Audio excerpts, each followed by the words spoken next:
Can I kick off with a question Yes, about please. Edinburgh, actually, because I am intrigued to know, are you aware of what space you have before you get there, or is it, when you get there, is it, We are aware of what the space should be. So like last year, which was our Edinburgh debut, Yeah. we turned up having rehearsed four-person Macbeth in the round, only to discover that in fact you couldn't go along one of the sides that on the plan. Well, they claimed you could be able to, but you can't. When you're in a full witchy cloak or you have a sword and you need to do it really quick, otherwise the curtain wibbles as you go, and it was. Bringing the curtain down, yeah. light in. So we kind of redid it there in the tech rehearsal, which was about, in the end it was about just under 2 hours, I think, to sort out all the lighting and things, but also we rejigged it so that it worked in thrust, which is 3 sides instead of 4. Because that actually would be a major challenge, because you're doing so many different parts. So, Where you leave all your costumes and pieces of the Sunnish different entrance, it's like Yes, what we don't know at the moment is how much space we're going to have at the different entrances to put our things. Yes. Yeah, but we've done it before, so if it turns out it looks a bit different, we'll fix it. I'm sure. it's a very like fix it cast. It's very like, oh, I need that. It's like, no worry, I'll grab that for you and bring it during my scene. Like, oh yeah, that's great. Well, look what's still on the stage.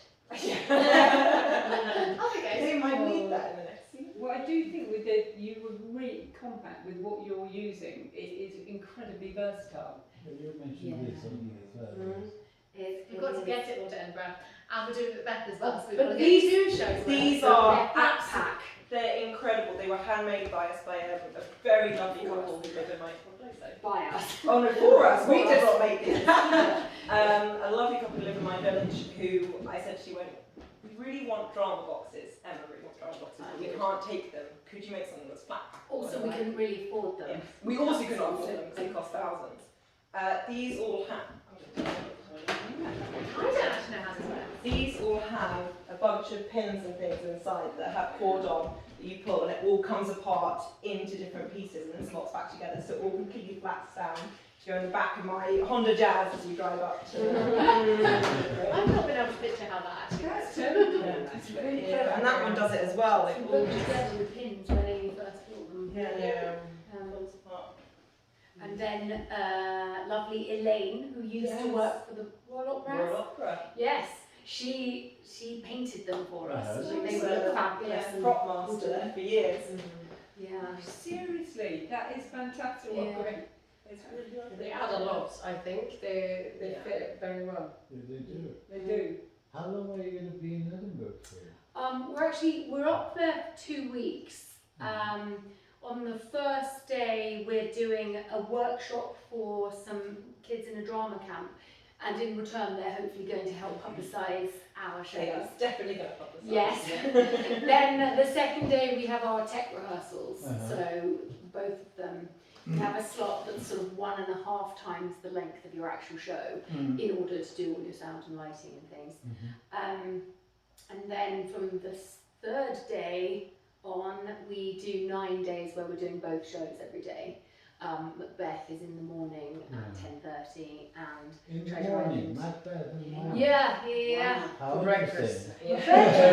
I was Yes. thinking you just after breakfast, yeah. And then Treasure Island is at Alright. which is lovely because last year, again, we were getting used to the whole Edinburgh thing. It was our first visit, and we were doing 2 shows, or at least Amy and I were doing the second one. Sarah and Victoria arrived slightly later in Edinburgh and then helped us with all the tech stuff. But there was only about an hour between the 2 shows in different venues. Oh. So we would finish Macbeth. Covered in blood. Yeah. I mean, you have to get out quick anyway. So Yeah, 5 minute minutes. get out. Then we'd be cleaning swords and things in the corridor. in the corridor in the hotel, which they didn't entirely appreciate. And then we'd have to hot foot it over to a different venue. The Tesco first. Oh, Yeah, yeah, naturally, lunch. Yeah. Then get into the new place, flyer as many people as you could see in the On courtyard. the way, yeah. Yeah, quickly change the makeup, and then 5 minute get in for the second show. Oh, wow. All of which somewhat traumatised Amy. It really traumatized Just for the me. long less makeup changing. It will. I'm very grateful for There's that. Yeah. some interesting makeup in the second show of the last time. Yes. What was the second show? Secret Storytellers. So it was Oh, an original part of a larger project, but essentially it was the two of us in a sort of dystopian future telling stories Okay. from the old world to Well, the that's- people who that's were there interesting. to watch.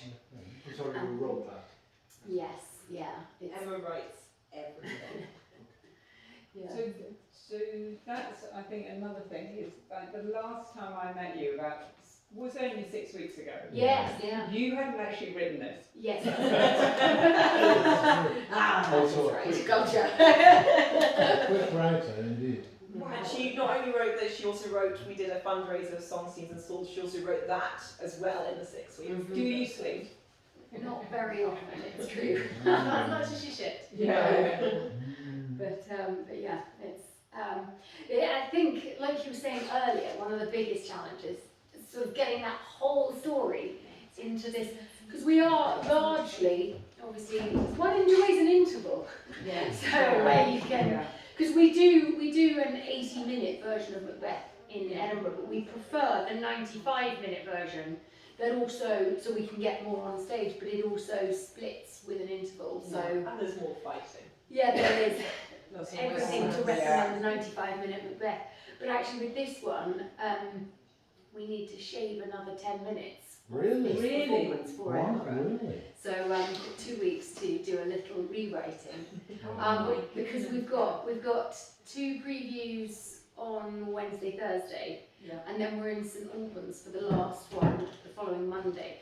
So we're keeping this script because you know brains can only handle so much flexibility at once until then, and then once that one is done, we're going to be re-rehearsing with 10 Revised minutes version, less, ready for Edinburgh because we have a 65-minute slot.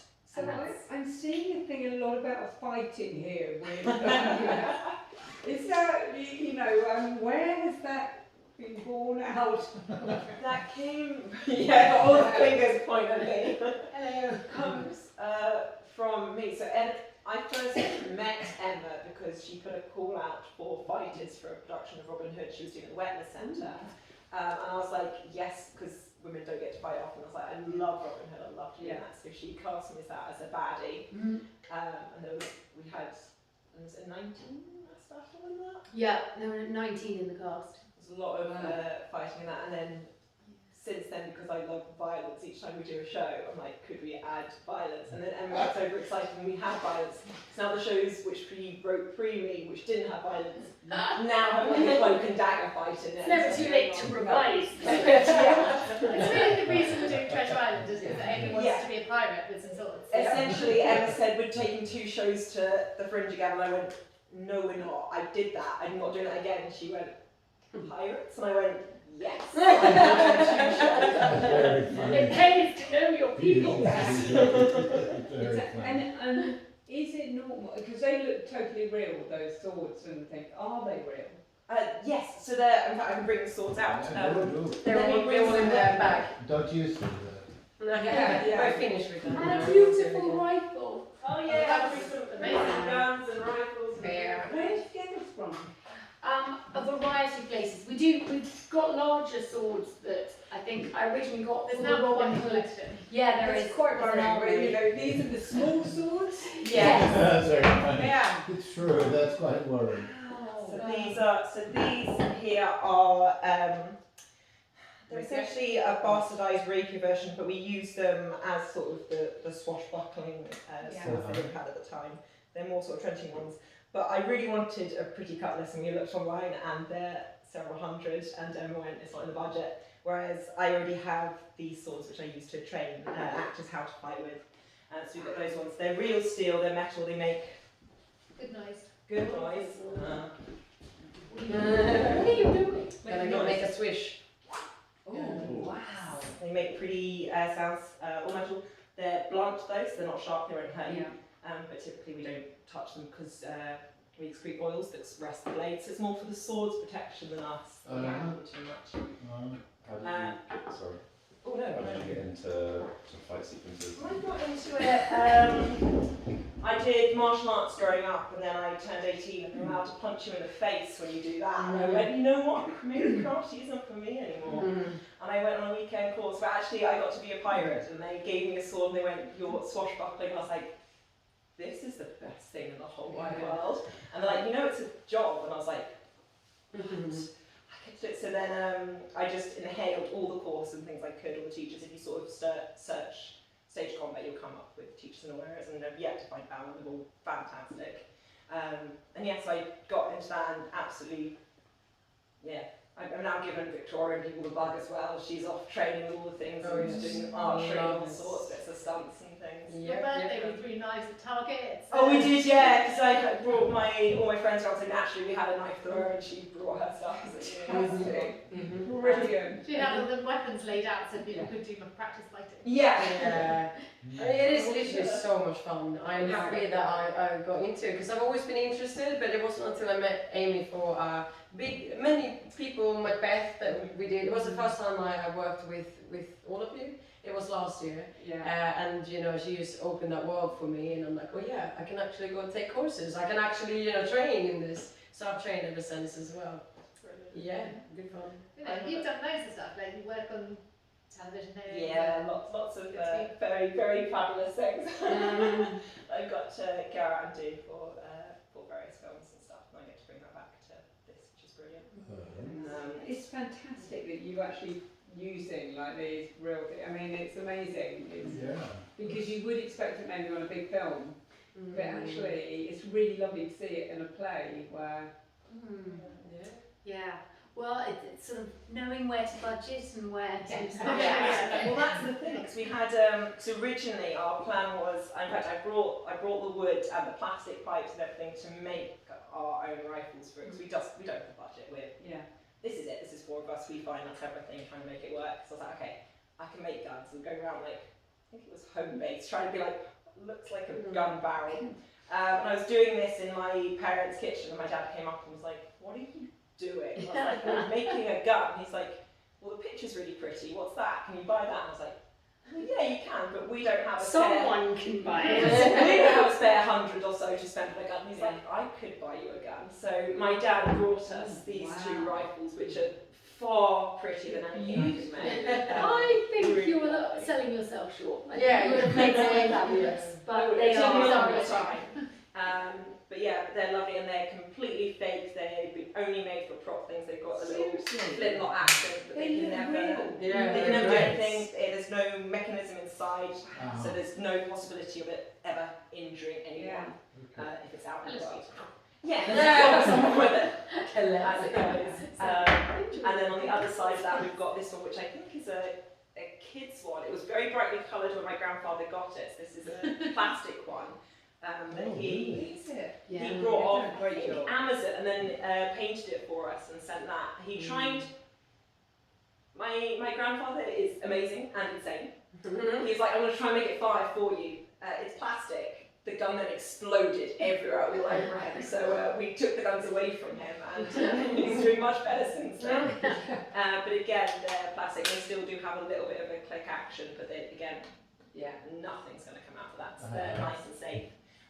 But it does mean when we're up in Edinburgh, we have a giant bag that we have to carry with us everywhere, because you can't leave any form of weapon unattended. So me and Victoria get really Or carry them out in the open.